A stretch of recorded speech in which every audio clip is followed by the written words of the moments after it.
விவாதம். ஆதாமும் ஏவாளும் மட்டும் கர்த்தர் சொன்ன வார்த்தைக்கு கீழ்ப்படிஞ்சு அந்த பழத்தை சாப்பிடாம இருந்திருந்தா இன்னைக்கு நமக்கு இவ்வளவு கஷ்டம் இருக்குமா? நம்ம இந்த பாவ உலகத்திலே இருந்திருக்க மாட்டோம் தானே. கர்த்தர் சாப்பிட வேணாம்னு சொன்னது என்னமோ உண்மைதான். ஆனா அந்த பழத்தை ஆதாம் ஒன்றும் பறிச்சு சாப்பிடலையே. ஏவாள் கொடுத்ததுனால தானே ஆதாம் பறிச்சு சாப்பிட்டான். ஏவாள் பறிச்சு சாப்பிட்டான்றது உண்மைதாங்க. அதுக்காக சர்ப்பம் வஞ்சித்ததுனால தானே அவ பறிச்சு சாப்பிட்டா. அவளுக்கு எப்படிங்க தெரியும்? கர்த்தர் தான் அதிலே சொன்னார்ல, நன்மை தீமை அறியறதுக்கு கனியனை வந்து நீங்க புசிக்க கூடாது, அதை புசிக்கும்னாலே சாகவே சாவேதான் சொல்லிட்டு. அப்புறம் எப்படி அவளுக்கு தெரியல நீங்க சொல்லுவீங்க? அது ஆதாம் சொல்லியிருந்தாங்க ஏவாளுக்கு தெரிஞ்சிருக்கும். ஆதாம் ஏவாள் கிட்ட நிச்சயமா சொல்லியிருப்பாரு, சொல்லாமையா இருந்திருப்பாரு. எவ்வளோ விஷயங்களை அவங்க பேசுறாங்க. அதுல கடவுள் என்னென்ன சொன்னாரு அப்படின்றதும் கடவுள் என்னென்ன செய்யணும் என்னென்ன செய்யக்கூடாது அப்படி சொன்னாருன்றதையும் ஏவாள் கிட்ட சொல்லியிருப்பாரு.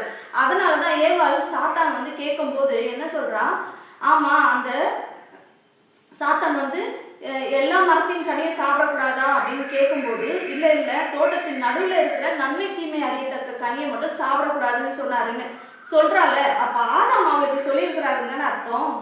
எதுவா இருந்தாலும் ஏவாள் கிட்ட அந்த சர்ப்பம் வந்து பேசாம இருந்தா அவ வந்து சாப்பிட்டுக்க மாட்டாங்க. சர்ப்பத்தை உள்ள அலோவ் பண்ணாம சர்ப்பத்தை ஏங்க கடவுள் உள்ள அலோவ் பண்ணாரு?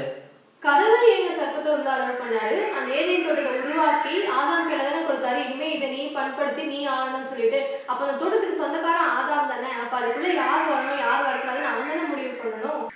ஆதாம் தான் முடிவு பண்ணணும், இல்லைன்னு சொல்ல. ஆனா அது எவ்வளவு பெரிய தோட்டம். அவன் ஒரு பக்கம் போயிட்டு கிளீன் பண்ணி அதை பதப்படுத்திட்டு வரத்துக்குள்ள இன்னொரு பக்கமா வந்து அந்த சர்ப்பம் வந்து ஏவாள் இடத்துல பேசியிருக்கிறான். அப்ப ஏவாள் சர்ப்பம் வந்து பேசுதுன்ன போதே அவன் உஷாரா இருக்கணும்ல. எதுவா இருந்தாலும் ஆதாம் அங்கதானங்க இருந்திருப்பாரு. ஏவாள் கிட்ட சாப்பிட்றதுக்கு முன்னாடி அவர் கொஞ்சம் வான் பண்ணிருக்கலாம், இல்ல அவராவது சாப்பிடாம இருந்திருக்காங்க. ஆதாம் எங்க அப்ப சாப்பிட்டாரு? ஆதாம் சாப்பிட்டது உண்மைதான். ஆனா ஏவாள் அதை கொடுக்கும்போது அந்த அன்பு இருக்கு பார்த்தீங்களா, மனைவி மேல அந்த கணவன் வச்சிருக்கிற அன்பு, அந்த அன்பின் நிமித்தமா தான் அந்த பழத்தை வாங்கி ஆதாம் சாப்பிட்றான். அவனால அது வேண்டான்னு சொல்ல முடியல அந்த இடத்துல. அப்ப கர்த்தரை காட்டிலும் ஆதாம் வந்து ஏவாள் மேல அன்பு வச்சிருந்தானா? அன்பா இருக்கணும்னு தானே கர்த்தர் சொன்னாரு. அதனாலதான் ஆதாம் வந்து ஏவாள் மேல அவ்வளவு அன்பா இருந்தான். அன்பா இருக்கணும்னு தான் சொன்னாரு. ஆனா தேவனை காட்டிலும் உன் மனைவி நேரத்துல அன்பா இருக்க சொன்னாரு. ஆமா, இது நிமித்தம் புருஷன் தன் தாயையும் தன் தகப்பனையும் விட்டு தன் மனைவியோட இசைந்து இருப்பானாங்க அப்படின்னு சொல்லப்பட்டிருக்குல்ல. அப்போ ஒரு படி மேல யாரை வச்சிருக்கிறாங்க? மனைவியை தானே வச்சிருக்கிறாங்க. அப்ப ஆதாம் செஞ்சது கரெக்டு தானே. ஆதாமுக்கு தாயும் தந்தையுமே கிடையாது, தேவன் தான் இருக்காரு. தாயும் தந்தைக்கு முன்னாடி வேணா நம்ம மனைவியை வைக்கலாம், ஆனா கர்த்தருக்கு முன்னாடி நம்ம மனைவி வைக்க கூடாது இல்லையா? எப்படி இருந்தாலுங்க பழத்தை பறிச்சு சாப்பிட்டது ஏவாள் தான். ஆதாம் மேல எந்த தப்பும் இல்லை. ஏவாள் பழத்தை கொடுத்தா ஆதாம் சாப்பிட்டா, அவ்வளவுதான். ஏவாள் பக்கம் நியாயம் இல்லை.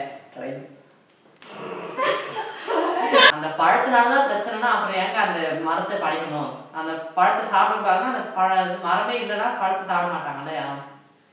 கர்த்தர் வந்து மனுஷனை தான் உண்டாக்கணும்னு நினைச்சாரே தவிர ஒரு ரோபோட்டை உண்டாக்கணும்னு நினைக்கல. அவனுக்கு அவன் எதை விரும்பணும் எதை விரும்பக்கூடாதுன்ற அந்த சாய்ஸ் சூஸ் பண்ண டிசிஷன் எடுக்கிற அந்த அறிவு வந்து கர்த்தர் கொடுத்துதான் மனுஷனுக்கு படிக்கிறார். அப்ப அவனுக்கு எந்த ஆப்ஷனுமே இல்லைன்னா அவன் ஒரு ரோபோட் கூட தானே அவன் செயல்படுவான். அவன் மனுஷனாவே இருக்க முடியாது.